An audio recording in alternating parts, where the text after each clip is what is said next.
कुंडल के बड़े बाबा की। अरे आनंद की वर्षा हो रही है। जय इतनी जोर से बोली जाए कि सीधे इंद्रासन तक आवाज पहुंचे। बोले कुंडल के बड़े बाबा की और हमारे छोटे बाबा की, मुनि संघ की।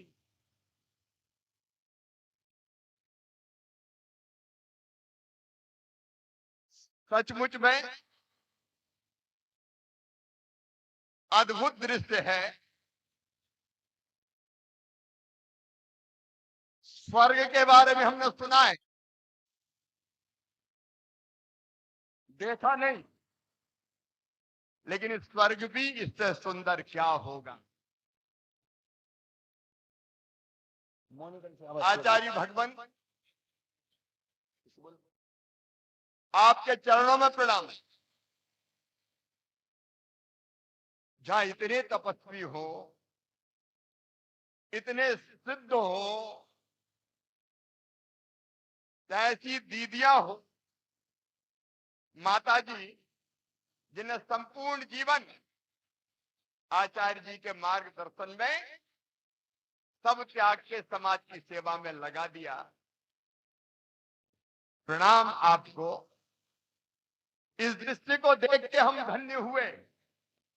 लेकिन विनय भैया, मैं एक बात का खंडन करता हूं। यहाँ मुख्यमंत्री नहीं आया, यहाँ तो गुरु का शिष्य ही आया है।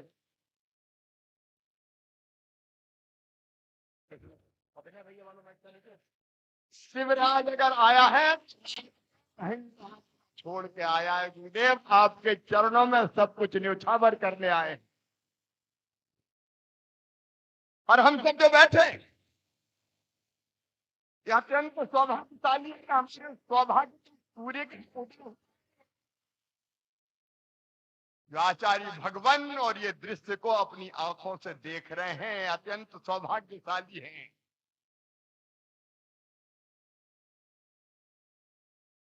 और जब मैं यहाँ आया तो इच्छा थी हमारी कि नीचे जाके बैठे सामने। आचार्य भगवान, आपके चेहरे का तेज, आपकी वाणी का ओज, सरस्वती आपके जीवन पर विराजती है। और आपको देख के सचमुच में ऐसा संतोष और आनंद मिलता है कि जिसका वर्णन नहीं किया जा सकता। आपकी सूरत मन मंदिर में बसी रहती है, हृदय घट में समाई रहती है। पहली बार मिला था मैं, पहली बार आचार्य भगवान को ध्यान होगा निमावर में।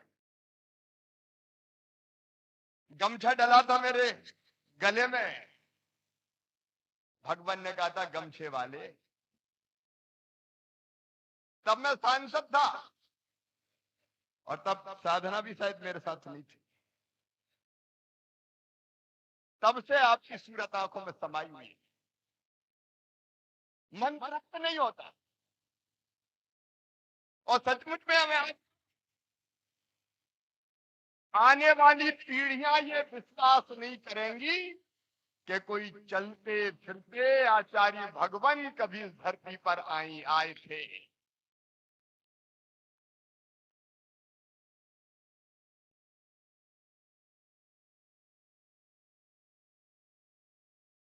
जय धन्य है रे अपन को जो आंखों से देख रहे हैं। भरोसा देख रहे हैं, इसी तपश्चर्या करने वाले। अब क्या क्या नहीं छोड़ा आपने, बस हमें मत छोड़ देना। कृपा दृष्टि बनाए रखना, आशीर्वाद की वर्षा करना। सचमुच में कोई ऐसे व्यक्ति भी, हाड़ मास के पुतले भी इस धरती पर हो। और मैं एक बात और आज दिल की बात है, आज तो मुझे भी मुकुट बांध दिया गया है, तो मैं विनय भैया से कह दिया, काय को बोले, आचार्य श्री ने कहा है बांधो। अब आचार्य भगवान की आज्ञा का तो पालन अवश्यम भावी होता है, लेकिन एक खुल के कह रहा हूं, कभी अगर कोई समस्या सामने आती है, सरकार चलाते हुए भी और दुविधा में होते हैं, रास्ता दिखाई नहीं पड़ता, तो अपन दोनों आंख बंद करके और मंदिर में बैठ जाते हैं, आचार्य भगवान दिखाई देते हैं, उनका हाथ उठता है और समस्या का समाधान हो जाता है।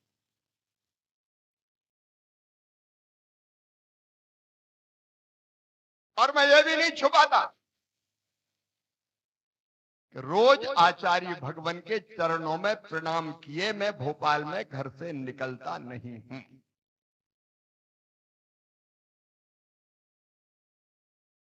कुछ अद्भुत है सच में। बस एक शिकायत है मुझे, आचार्य भगवान एक के साथ अन्याय करते हैं, सबको न्याय देते हैं, एक के साथ अन्याय, और वो अन्याय करते हैं अपने शरीर के साथ। मैं रोज विनय भैया से पूछता हूं तबीयत कैसी है, इच्छा होती सब डॉक्टर भेज दूं, बोले नहीं वो तो वैद्यराज को ही दिखाएंगे, आयुर्वेद को ही प्रतिष्ठित करेंगे। मैं दृष्टता कर रहा हूं, लेकिन शरीरम आधम खलु धर्म साधनम, ये शरीर सब धर्मों का पालन करने का साधन है। गुरुदेव आप रहेंगे तो सद्बुद्धि रहेगी, आप रहेंगे तो सन्मार्ग रहेगा, हम सही रास्ते पर चलते रहेंगे।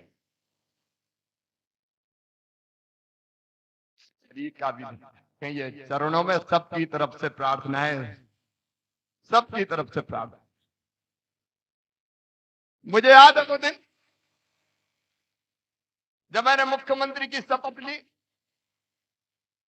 गोपाल जी, जयंत जी, हम लोग साथ से मंत्री हुआ करते थे, और गुरुवर के मन में बड़े बाबा को उचित स्थान देने का भाव आया।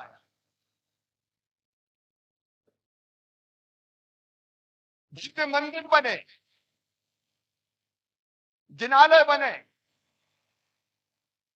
अब यहां लेकिन पैच फंसा हुआ था, हाई कोर्ट का आर्डर था, को स्टेटस यथास्थिति बरकरार रखो, बड़े से दूसरे स्थान पर ले नहीं जा सकते, और कोई निर्माण नहीं हो सकता। यहां जयंत भाई को अच्छी तरह याद है, गोपाल जी को भी, कलेक्टर, एसपी डंडा बंदूक लेके तैयार उस समय के, अभी वालों को नहीं कह रहा हूं, उस समय वालों को कह रहा हूं, रोकेंगे नहीं होने दें। इनका आचार्य भगवान स्वयं पधार रहे हैं, का गड़बड़ हो जाएगी, सरकार चली जाएगी। मुझे वो दिन याद है, एडवोकेट संवैधानिक संकट, सरकार चली जाएगी, अरे इनका जाए तो आज चली जाए, लेकिन बड़े बाबा तो स्थापित हो।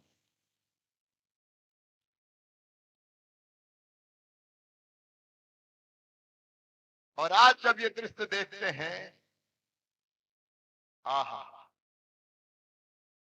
क्या अद्भुत दृश्य है, ऐसा जिनालय क्या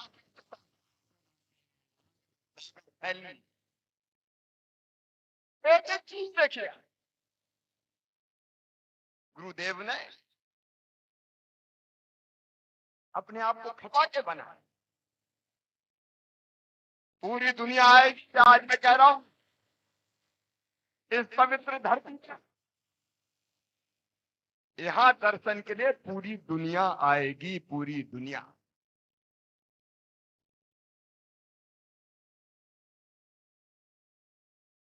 अच्छा, बीच में हम नहीं रहे, थोड़े टाइम के लिए। अब उसके बाद जो भी हुआ मुझे कुछ पता नहीं। अपन तो सोच रहे थे कि 5 साल अब धरना प्रदर्शन के, लेकिन पता नहीं फिर क्या हो गया। 1.25 साल में वापस आ गए, और फिर एक कोरोना की लहर, दूसरी लहर, अभी तीसरी आ गई। अब आचार्य भगवान ने तो तय कर ली कि पंच कल्याणक होगा, इन्हीं तिथियों में होगा, और कोविड के नियम कायदे हैं, इतने से ज्यादा इकट्ठे नहीं हो सकते। विनय भैया ने कि कम ही लोग बुलवाएंगे। मैं इनका विनय भैया कम नहीं आएंगे, संसार टूट पड़ेगा यहाँ। अब क्या करें? सकलेचा जी हमारे बैठे कहने लगे ये नियम हटा दें, वो नियम हटा दें। अरे मैं इनका बड़े बाबा विराज रहे और छोटे बाबा बैठे, सारे नियम हटा दो, सारे समाप्त।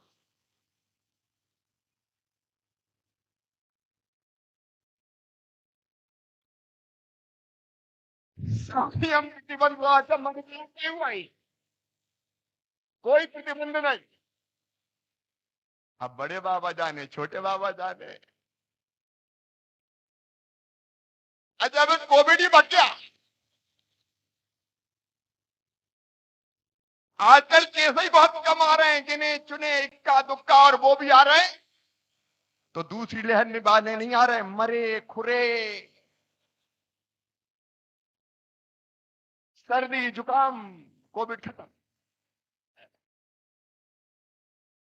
हमने आचार्य भगवान इतना अस्पताल बनवाए बीच में, आईसीयू बनाओ, एलयू बनाओ, ऑक्सीजन की लाइन बिछाओ, बिस्तर लगाओ, बच्चों के वार्ड बनाओ, लेकिन आपकी ऐसी कृपा हुई कि सारे अस्पताल खाली पड़े रहे, सारे अस्पताल।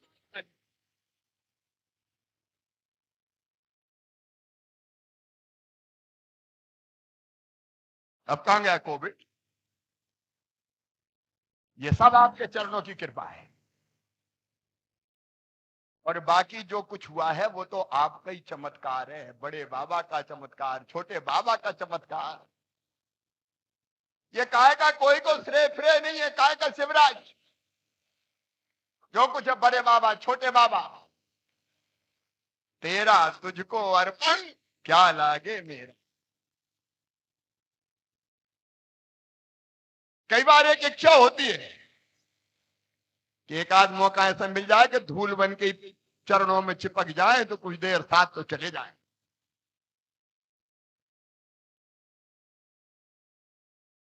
अद्भुत काम हो रहा है। अब आप देखिए, एक नहीं अनेक प्रकल्प, में ज्यादा समय नहीं लूंगा, हमको आचार्य भगवान को सुनना है।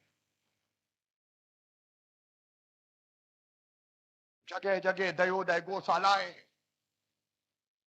जिनालयों का निर्माण, माता जी बैठी हैं, प्रतिमा स्थली, जितने काम हो रहे अद्भुत। हथकरघा पूर्णायु जबलपुर में बन गया है, तिलवारा पे, अब यहां भी बनने वाले। आप शिक्षा के लिए समर्पित, आप स्वास्थ्य के लिए समर्पित, आप स्वावलंबन के लिए समर्पित, आप भटकी हुई मानवता को नई राह दिखाने के लिए समर्पित।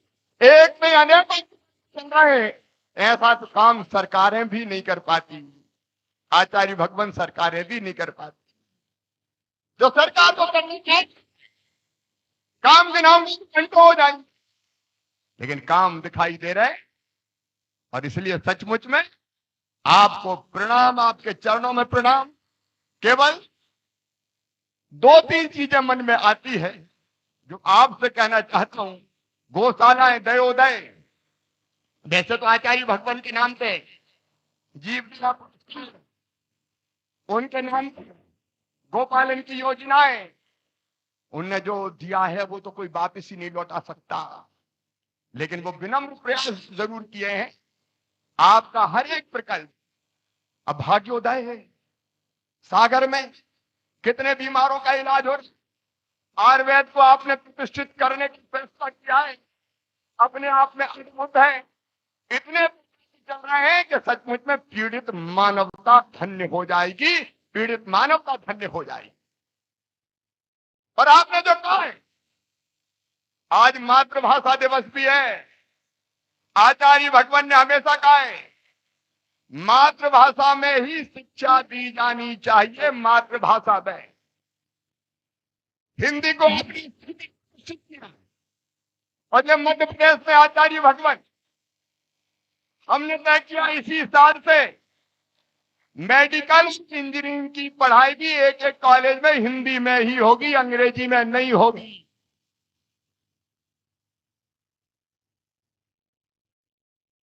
कुछ अंग्रेजी का लोग विरोध करते हैं, धन्नू पन्ना कल्लू मन्ना के बेटा बेटी अंग्रेजी जानते नहीं, काय में पढ़ेंगे, बेचारे पीछे रह जाते। इसे हिंदी में होगी। भारतीय संस्कारों की शिक्षा देने के लिए नई शिक्षा नीति हम लोगों ने नया, जैसे आपने बताया, आपके आशीर्वाद से व्यावसायिक शिक्षा देने का टाइम 6वीं क्लास से ही प्रारंभ करेंगे। और उसके साथ साथ आपने स्वरोजगार और स्वास्थ्य पर ध्यान दिया है। आपके बताए मार्ग पर हम भी चलेंगे। 3 चीजें केवल, एक, गो रक्षा का काम बड़े व्यापक पैमाने पर समाज को भी हाथ में लेना पड़ेगा। अभी और काम की जरूरत है आचार्य भगवान के निर्देशन में। दूसरा, मैं विनम्र अपील करता हूं, यहां के लिए नहीं, सारे देश के लिए, मेरे प्रदेश के लिए, बेटी और बेटी दोनों बराबर माने। मध्य प्रदेश में लाडली लक्ष्मी योजना बनी। आज स्थिति यह है कि 2012-13 1000 बेटों पे केवल 912 बेटियां पैदा होती थी। आज 1000 बेटों पे 956 बेटियां जन्म ले रही है। यह संख्या बराबर होनी चाहिए। बेटियां देवियां हैं, गंगा, गीता, गायत्री, सीता, सत्या, सावित्री, दुर्गा, लक्ष्मी, सरस्वती है। और तीसरी चीज मैं खुद करता हूं, रोज एक पेड़ लगाता हूं। पर्यावरण बचाने के लिए आचार्य भगवान भी उतना ही मार्गदर्शन करते हैं। मैं सबसे कहता हूं कि रोज ना अपने जन्मदिन पे, शादी की वर्षगांठ पे, या बच्चों के जन्मदिन पे, या माता पिता की पुण्य स्मृति में पेड़ जरूर लगाएं। ये विनम्र प्रार्थना है मेरी पर्यावरण बचाने के लिए। और यह प्रशासन भी बैठा है और हम भी बैठे हैं। ये पूरी पहाड़ी योजना बना के कैसे वृक्षारोपण हो, इस पर उसकी योजना भी बनाए। और मैं आचार्य भगवान के चरणों में प्रणाम करते हुए, ये अद्भुत तीर्थ क्षेत्र है और इसलिए मध्य प्रदेश सरकार की तरफ से आज मैं ये फैसला कर रहा हूं कि इसको पवित्र क्षेत्र घोषित किया जाएगा। 4 किलोमीटर आसपास बड़े बाबा के ये पूरा पवित्र क्षेत्र होगा, जहां मांस नहीं, जहां मदिरा नहीं, सारी चीजें निषिद्ध होंगी। यहां भी होगा और बांदकपुर में भी होगा। महादेव, बड़े बाबा महादेव, एक बार फिर हम तो धन्य हुए आचार्य भगवान आपके दर्शन करके। आपकी कृपा सब पर बरसती रहे, बस सद्बुद्धि दें और सन्मार्ग पर चलाएं। आपके चरणों में मध्य प्रदेश की 8.5 करोड़ जनता की तरफ से मैं शीश झुकाकर प्रणाम करता हूं। आप सब भी मेरे साथ बोलिए, कुंडलपुर के बड़े बाबा की और अपने छोटे बाबा की, मुनि संघ की बहुत बहुत धन्यवाद, प्रणाम। हाँ।